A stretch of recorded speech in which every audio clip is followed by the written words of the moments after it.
3 crumpled dollars. That's all Silas Ward had when the shout of an auctioneer sliced through the morning stillness.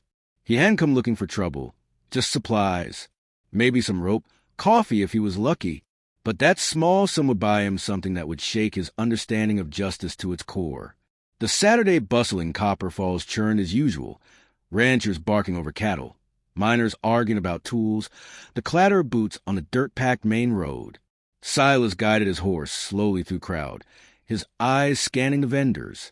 Then he noticed a commotion near the old grain warehouse. Too many men crowding in too close, the kind of noise that signaled more than just a sale. Curiosity tugged at him, so he tied off his reins and edged toward the noise. As he moved through the sea of dust-coated hats and weathered faces, he finally saw what the excitement was about, and his stomach tightened. A young Chinese girl, hardly older than 12, stood atop a splintered crate like a head of cattle. Her clothes were torn and filthy, her hair a tangled curtain, but it was her eyes that pierced him, eyes that were hollowed out by fear. The auctioneer, a sweat-slick man with a crooked grin, shouted over the chaos. $2, then $2.50. The crowd wasn't looking at her face. They weren't seeing a human being, just something useful, temporary, discardable. Silas recognized some of them, men who broke others with overwork and cruelty. He felt his fists tighten. Then a man in a dark coat raised his hand. $3. The gavel began to lift. $3.50. Silas heard himself say, voice clear and loud before he had time to question what he was doing. Silence. Dozens of heads turned. The girl's eyes snapped to his, and for one heartbeat, everything stopped. The auctioneer blinked, surprised. Silas Ward never bought anything more than feed and tools. But greed won out over confusion. $3.50, going once, twice sold. Reality hit him like a kick to the ribs. He had $3, not $3.50. A low laugh came from somewhere in the crowd. The word was already spreading. Old Silas Ward had overreached. And now he owed. He swallowed hard, reached into his coat, and found exactly what he knew was there. 3 dirty bills. His hand trembled. Need a hand? A familiar voice murmured. Marshall Tucker was suddenly at his side, eyes unreadable. He pressed 2 coins into Silas's palm. Finished the deal. Without a word, Silas handed over the payment. The auctioneer counted slowly, then jerked his head at the girl. She's yours. Got papers if you want 'em. A cheap, ink-stained slip was thrust forward. Proof of ownership. Like livestock. Silas barely looked at it before stuffing it into his jacket. He approached the girl cautiously, hands low, voice quiet. My name's Silas, he said gently. I'm not going to hurt you. She flinched at his shadow, bruises visible even in the morning light. Her arms folded over her chest, as though she could shield herself from memory. Then, just above a whisper, she spoke. Men, she said, almost like an apology. Silas gave a slow nod. Men, that's a good name. He hesitated, then asked, Are you hungry? She nodded so fast, so small, it broke his heart. There's a place across the street, he said, gesturing to his horse. Let's get you something warm. But the moment they reached the restaurant, a stocky man with grease-streaked sleeves stepped out and blocked the door. We don't serve her kind, he said, folding his arms. You want food? Take her to the alley behind Chen's. That's where she belongs. Silas felt the old cold rise in his chest. Rage. But Min was watching, shrinking again. She didn't expect better.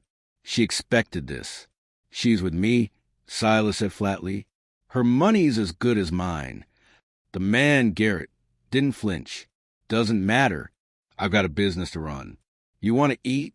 You go somewhere else. Silas turned to leave, jaw clenched. But then Garrett spoke again. You might want to think about what folks are saying, Ward.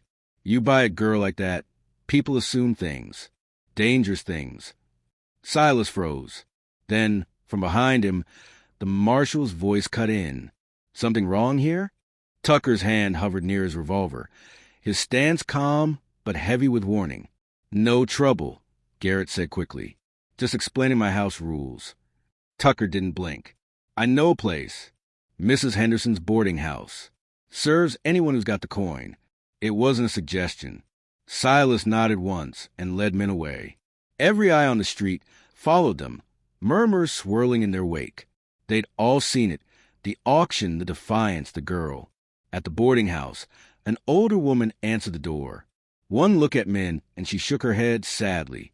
"She looks half-starved," she muttered. "I'll fix her a plate." As they sat in a quiet corner, the whispers didn't stop. Patrons stared through their coffee steam in judgment. Outside, more people paused at the window, eyes narrowing. But Min was eating, and Silas, he was already planning what came next, because now that he'd made this choice, he knew there was no turning back. The sun dipped low over Copper Falls, casting long shadows across the dusty streets. From his seat by the window, Silas Ward noticed men clustering outside in uneasy knots, the kind of formations that warned of trouble brewing. Inside the dining room of the modest boarding house, Mrs. Henderson gently placed a bowl of stew and warm bread in front of the young woman seated across from him. Min stared at the food like it might vanish if she blinked. Her hands trembled as she picked up the spoon, and Silas could see she was trying hard not to cry. He watched her closely, watched the way she started slowly, then ate faster, like someone who'd gone too long without a real meal. It twisted something deep inside his chest. How long had she been surviving like this? Treated not as a human being, but as something less? The room, once filled with a murmur of supper conversation, had fallen almost silent. Other patrons finished quickly and left, throwing uneasy glances in their direction. Even Mrs. Henderson seemed tense now as she moved about with forced cheer. Silas turned his eyes back to the street. The crowd outside had grown thicker. "Silas," Min whispered. Her voice was so soft, it nearly blended into the creak of the floorboards. He leaned in slightly, sensing her need to speak. "Why you help me?" she asked. He didn't answer right away. The question had haunted him since that moment at the auction. He'd gone to town to buy coffee and rope, not to intervene in a crowd of men bidding on a woman like she was property. "I don't know," he said honestly. "It just felt right." She looked into his face, tried to find something there.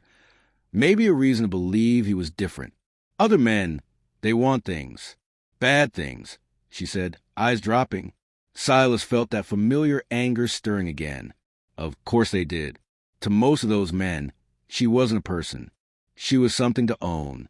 "I'm not like them," he said quietly.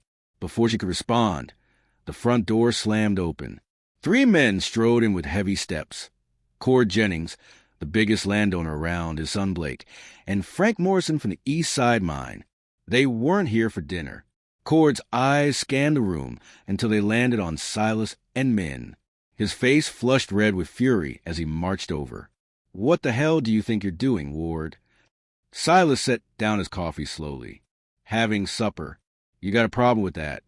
"My problem," Cord growled, "is that you embarrassed every decent man in this town bidding on a foreign girl like she's worth something." The insult crashed through the room like a slap.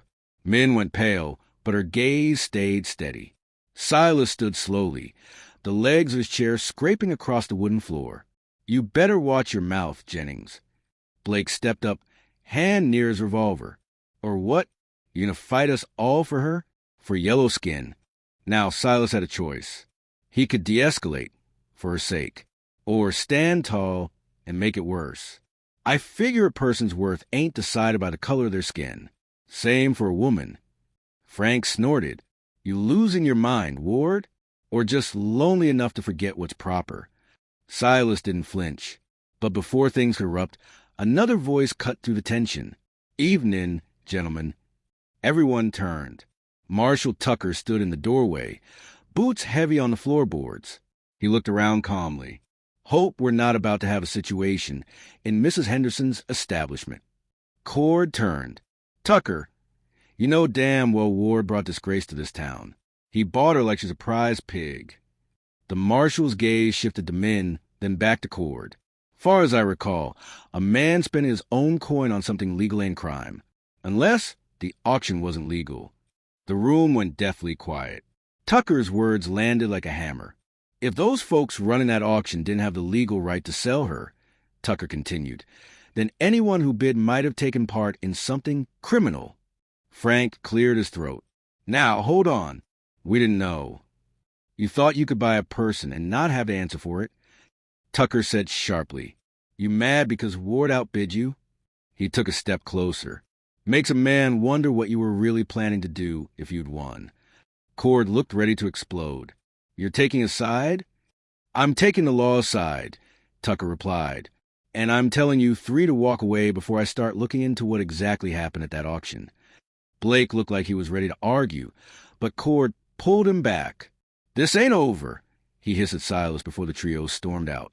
As the tension drained from the room, Mrs. Henderson exhaled shakily and began clearing dishes. Tucker sat down across from Silas and Min. They were right about one thing. He said low, This isn't over. Word spreading, and not everyone take kindly to what you did. He turned to Min. You have a place to go? Silas nodded. My ranch, 10 miles out. Then you better get her there before sundown. But Silas, what you did, it made you enemies. And they'll be gunning for both of you just to prove a point. Outside, the mob had thickened. Shouts filtered in through the walls. Ugly threats. Talk of running her out. Tucker got up and looked through the window. They're spreading out, looking for other ways in. You got another exit? Mrs. Henderson nodded quickly. There's a door in the kitchen, leads behind the mercantile. Silas helped Min up.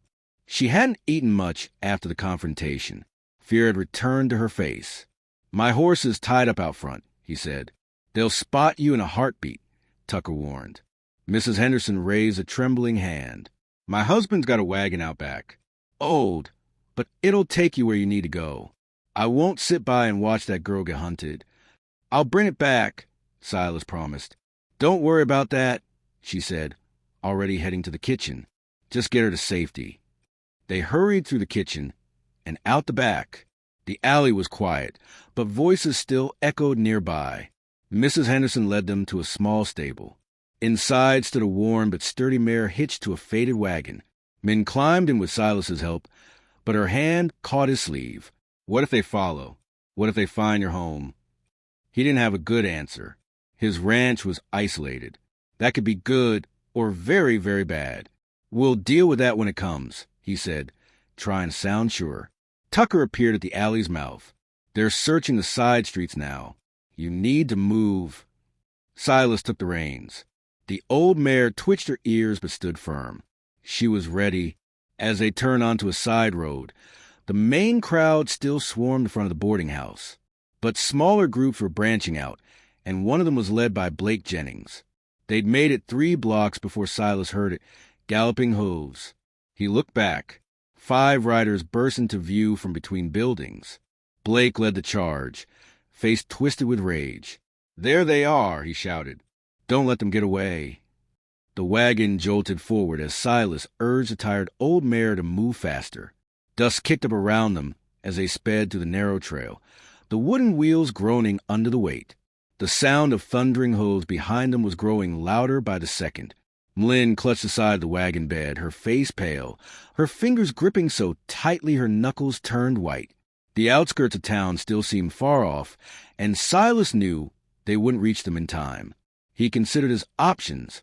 Few as they were, there was no chance of outrunning the riders behind them. Not with an old mare pulling a wagon on rough ground. Reasoning with them was out too. Blake had murder in his eyes. A sharp crack split the air. A bullet tore through the seat beside him, splinters catching in his arm. Another shot whizzed past his head. These men weren't here to threaten. They were here to kill. The old mare flinched as a bullet grazed her hind leg, but she didn't stop. She kept pushing forward, strong and determined despite her age. Behind them, whoops and shouts echoed in the dust. Blake and his riders were treating this like a hunt. Silas drew his revolver and twisted around. He fired once, not to hit, but to warn. The bullet forced the riders to scatter slightly, giving him a few moments' grace. He didn't waste it. Jerking the reins to the left, Silas pulled the wagon off the main path and onto a rocky side trail that cut through the hills. The wagon bounced violently over the uneven terrain. Mlynn cried out as she was thrown sideways. Silas gritted his teeth. The path was treacherous, but it was his only hope. The terrain slowed their pursuers. Their fast horses, bred for the open plains, stumbled on the loose rock. One nearly went down. Another rider pulled up as his horse slid sideways. Blake, ever stubborn, pushed through, his face twisted in rage. Ahead, Silas spotted two boulders forming a tight passage. If he could just make it through, it might buy them time. He guided the wagon toward the gap, the wheels scraping stone with barely an inch to spare. Once through, Silas pulled the mare to a stop and jumped down, rifle in hand. "Stay low," he called to Mlin. Blake appeared at the mouth of the trail moments later, breathless and furious. "You're just delaying the inevitable, Ward," he snarled. "Hand over the girl and walk away. Maybe we let you live." Silas didn't hesitate. Not a chance. Another shot rang out, Blake again. The bullet sparked against the rock near Silas's head. Silas returned fire. This time, the shot found its mark, not Blake, but his horse. The animal reared and threw him, sending him sprawling. His men hesitated. The plan had been to intimidate an old rancher, not fight a man who would shoot back. Then, from the other end of the pass, new hoofbeats. Silas turned, his heart sinking. More riders. They'd been flanked. A second group had circled around and was now closing in from the front. They were trapped, no way forward, no way back. Silas's heart pounded as he looked toward the wagon, toward Mlin, who watched him with wide, terrified eyes. Then he reached into his coat and pulled out the crumpled bill of sale from the auction. He stared at it for a moment. Then, without a word, he tore into pieces and let the wind carry them away. "What are you doing?" Mlin whispered, confused. "Giving you your freedom," he said softly. "Real freedom. No papers. No claim. You belong to no one now." But freedom would mean little if they didn't survive the next few minutes. As Blake rose to his feet, rallying his men for another charge, a new voice cut through the tension. "That's far enough, boys." Silas turned toward the sound. From the trees rode Marshal Tucker, flanked by 3 deputies. The lawman's voice was calm, but his eyes were sharp, and his hand hovered near his holster. "Marshal," Blake started, trying to sound righteous. "This man took that girl illegally.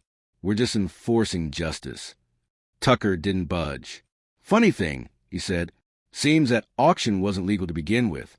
The folks running it didn't have the right to sell her, or anyone else.